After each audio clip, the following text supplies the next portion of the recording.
Hello, I'm Ed with Powermaster Performance, and we're happy to be here at SEMA today. And this is some of our product line we're here to show you. We've got the diesel starters, diesel alternators. We have our pump gas type starters, our PowerMax Plus.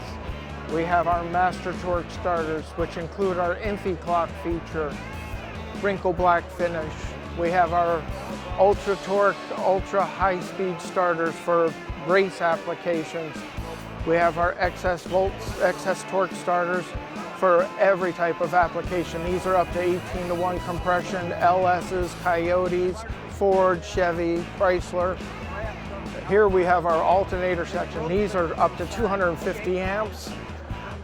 They do LS, we have LS bracketry, we have Coyote, we have new Mopar Gen 3 Hemis. We have an assortment of pulleys. We have decoupler pulleys or clutch pulleys as some people call them. We have our Jeep units. These are new for the off-road Jeep guys. These things make up to 250 amps. We have cables, all oxygen-free copper, all made in-house, all steel crimp ends on them. We can do them at various lengths.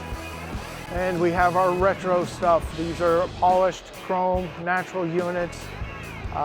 CS130s, we have our small frame HPRs compared to Ford replacement and GM replacement. And then at the end here we have our race units. These have different types of voltages, different types of amperages, from small itty bitty all the way up to big 100 and 200 amp units. We thank you.